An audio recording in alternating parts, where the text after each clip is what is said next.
নমস্কার, কেমন আছেন সবাই? আশা করি সবাই ভালো আছেন। এটা গতকালকে রাত্রের ভিডিও, ওই 9:30-10টা এরকম সময়ে। বাইরে তখন হচ্ছে প্রবল বর্ষণ, আর সেই সময় ও বাড়িতে এলো। সামনে যেহেতু দুর্গাপুজো, তাই ওর চাপটা একটু এখন বেশি।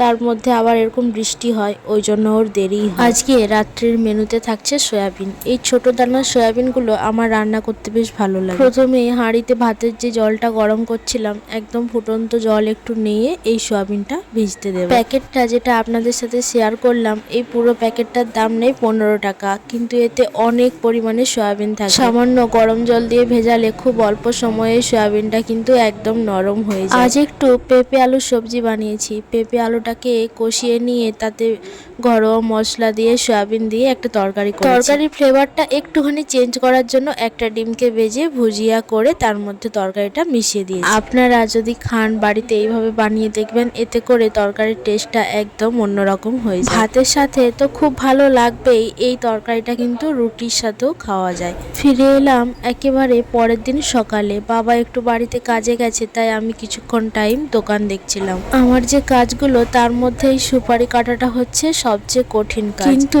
সময়ের সঙ্গে সঙ্গে সবকিছুই অভ্যাস হয়ে যায়। এখন আমিও শিখে গেছি, তবে একটু দেরি লাগে। আমার প্রায় সব ভিডিওতে আমি আমার ঘরটা শেয়ার করি, কিন্তু এই ঘরটায় বাবা থাকে। আজকে মশারিটা গুটানো হয়নি, তাই এখন গুটাতে এসেছি। আমি যে কোনো সময় ঘরের ভেতরে আসলে আগে চারিদিকটা ভালো করে দেখে নিই, কারণ ঘরগুলোতে তো অনেক ফাট হয়ে আছে, ওই জন্য সবসময় ভালো করে চেক করে নিয়ে তারপর এইদিকে রান্না বান্নাটাও সেরে নিলাম।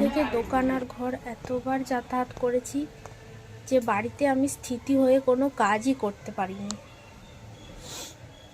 বাড়ি ঘর দোয়ার মানে গোছানো হয়নি, সব পড়ে আছে। রান্না হয়ে গেছে, এখন বাজে ওই দেখুন 1:25 বাজে, তো অনেক বেলা হয়ে গেছে, খাওয়া দাওয়ার টাইম হয়ে গেছে, কিন্তু আমার কাজ এখনো গোছানো হয়নি। খুব চাপের মধ্যে আছি, দেখা যাক। চলুন।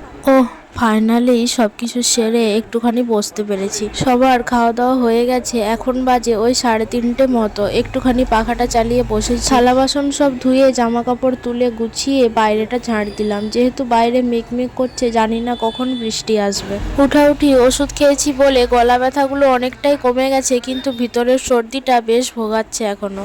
বাবা ঘুমিয়ে গেছে, তাই আমি এখন যাব দোকান খুলতে। তাই দোকানে চলে এলাম। একটুখানি শুলে হয়তো ভালো হতো, কিন্তু যেহেতু একদম অবেলা হয়ে গেছে, এখন যদি শুয়ে পড়ি ঘুমাতে ঘুমাতে সেই 5টা 5:30 বেজে যাবে। তখন দোকান আসতেও দেরি হয়ে যায়, আর বিকেলের কাজকর্মগুলো যেমন আবার জল তোলা বা দোকানের কাজকর্ম করতে কিন্তু আরও দেরি হয়ে যায়। তাই বেশিরভাগ দিনই খাওয়ার পরে ওই একটুখানি বসে আমি দোকান চলে আসি। এখন ভেতরের জিনিসপত্রগুলো সব বের করে দিচ্ছি। বাবা না আসা পর্যন্ত আমাকে দুটো দোকানই এখন দেখাশোনা করতে হবে। তাহলে চলুন, আজকের ভিডিওটা এখানেই শেষ করছি। দেখা হচ্ছে আবার পরের ভিডিওতে। সবাই ভালো থাকবেন, সুস্থ থাকবেন।